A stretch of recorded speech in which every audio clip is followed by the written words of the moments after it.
We're back at the workbench here, and what we're looking at is the tender coal car from the Lionel engine that you saw in the previous video.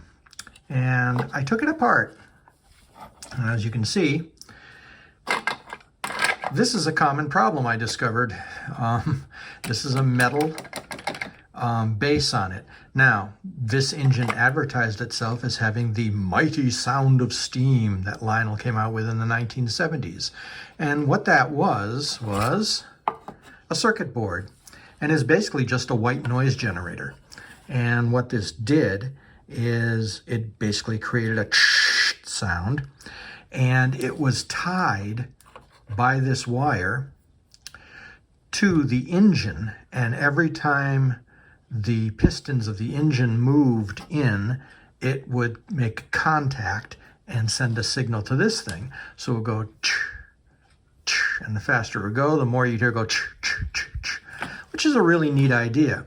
It wasn't very loud and it wasn't really realistic, but it was a really early way to bring sound into these engines. Now, the problem was, as you can see, the bottom of this thing is quite a mess.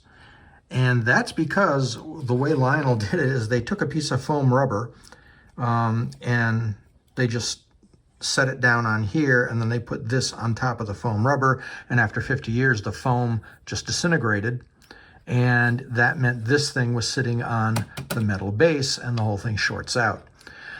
So my process now is to get this back functioning, and I have to keep it off of this metal base. And I noticed there were these two holes here which provide a nice place to screw things in. So what I did is I went to the 3D printer and I created this little base, and it has these two standoffs that fit perfectly into here, and I'll screw them in, and then this circuit board fits perfectly into here, and I even have little notches to fit the wire through. So this thing will never touch the metal again. And what I'm going to do is, because this is going to be a garden railway outside, and I don't want animals and insects, animals, well, no animals going to get in here, but any insects and stuff, spiders making their way in, I have some screening, some vinyl screening, and I'm going to glue the vinyl screening down onto here so that any of the holes, this thing here, is where the sound would come out. And I don't want to block that, so I'm going to put a screen there, and I'm going to put a screen over these holes as well. So that way, it'll pretty much be sealed up so that little spiders and things can't get inside and crawl all over the circuit board and the speaker. And yeah, so that's the plan. And what I had to do is the thing that blows on these things when they short, you can see the capacitors are a bit of a mess. So I've ordered a whole new set of capacitors for this. I'll desolder these and put new capacitors in, and hopefully that will get it going again. And I'm not going to find out until I reassemble it, get it all wired back up, and then test it out and revitalize that mighty sound of steam. Another little interesting detail here. This is my uncle's ZW Lionel transformer, and it's a beautiful vintage piece of equipment that still runs great. And I used to have it over there on my model railroad, my HO model railroad, and it was overkill because all I was using it for was to control the lighting, and it needed an AC power, and this is an AC transformer. So this is really what I'm going to need to use in order to power 180 feet of track outdoors. So I need this big transformer. There were a couple things that were wrong with it, nothing major, but these lights here on either side, this is the power light to show you when things are go so you can get the train moving. And it's a green cap that goes on there, a little green cap that fits. And over here is a red one. And the red one is to indicate if there's a short somewhere in the track. It'll tell you, which is a nice feature. However, the cap, as you can see, has a hole in it. And what happened is it melted over the years. This right here, the lights you can see are sticking up too high.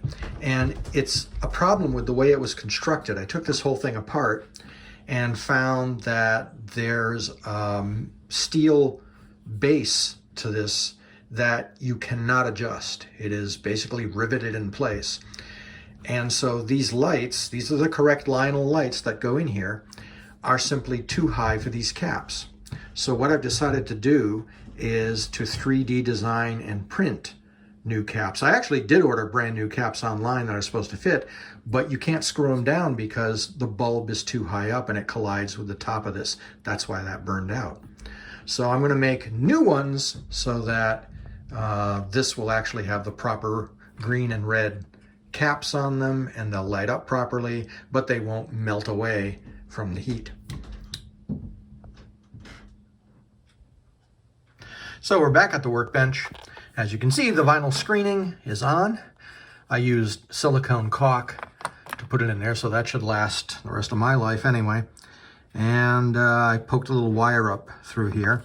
And this wire I'm probably going to have to splice and add to, because I don't think it's going to be long enough to go under. It has to go underneath the little stand here and then up on the other side and get soldered into the board. So I'm going to need a little more cable length there. And I looked at trying to do it from underneath, and this thing is riveted in place, and I don't want to break that rivet, but that's the only way to get inside there in order to desolder that, and just can't figure out how to do that.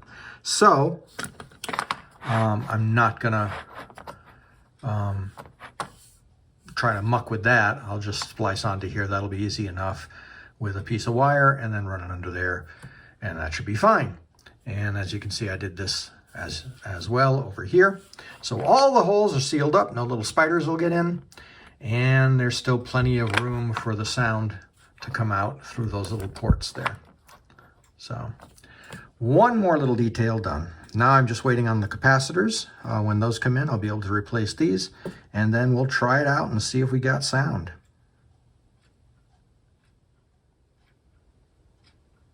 All right, the capacitors came in, and this is pretty hysterical. Technology's come so far. This capacitor replaces this capacitor here, and so on and so forth. So we've got a much smaller circuit board that will be on there. Just strikes me as so funny. But got my soldering gun there, so I'm waiting to heat it up and go ahead and detach this and then put it back on, hopefully with the correct polarity. And there's the new cap that I designed and 3D printed, and it fits perfectly. It's a little thicker than it probably should be because it doesn't let any light through except through the top. You can see that. But at the same time, it looks pretty much like the original, and it fits. I made it a little taller so that the bulb isn't a problem. And there we have it. Well, I got my desoldering gun from eBay. That just came in. So now, let's try to get all this massive solder off of here before I try adding anything else. I did add one of the smaller capacitors down there because it was clear enough, but this is just a incredible lump of solder, and I want to clean that up a bit. So let's see how this works. My first time using this. Let's see if I can get it right.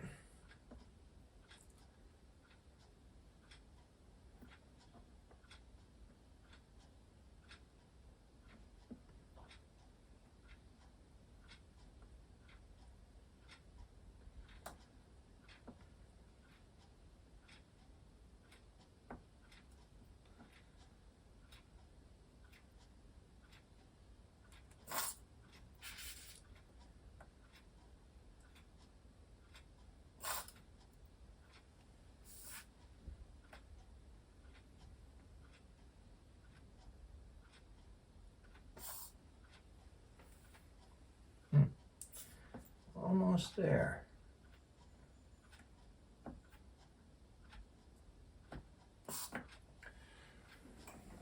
Good. I've got a good part of it out of there. So now, let's see about getting the other side of the capacitor out. And that's the big one. We'll see if we can get that fixed. All right, we're looking good. As you can see, I cleaned up a lot of the gunk on here. And all of this, the gold looking stuff, is the leftover foam rubber that was stuck to it. So that's not a big deal. The only thing remaining is the connection from the wheels, and it goes to one of these, and I can't remember which one it attaches to. So I'm going to have to go look that up and see if I can remember. But everything else is done, and once I get this soldered to the correct terminal here, then, I think it's this one. I think that's where it goes, but I'm not sure. It could be this one. Once I get it soldered in place, then I can bring the transformer over and I can test out just by touching the wheel and this to the terminals if indeed this thing will make its sound. So I got my old Lionel ZW transformer all plugged in and ready to go. There's my negative going to the soundboard. Here's my positive, which goes to the engine. And for those of you that don't know, the way it works is on the locomotive, whenever the piston goes forward, it hits a contact and makes a connection, which then makes the speaker work, or it's supposed to. And then when it pulls back, it releases the contact, so you get this sound in rhythm with the engine's wheels, which is neat. So I'm using this side is where the power is going to be, and so here's my common and here's my positive. So let's see what happens. Oh, it works!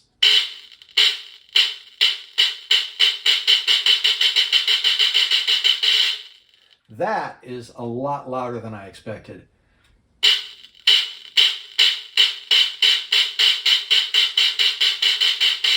And when I get this all back together, that's going to sound really nice because you'll have basically a little subwoofer resonance cavity here. And I still can't get over how tiny the capacitors are compared to the old massive ones that I had before. And this will keep it above the metal here, so I don't have to worry about that. I should have made this a little bit smaller because the speaker is really crushing it, but it's sturdy, it's not going to go anywhere, and I've got sound. Amazing.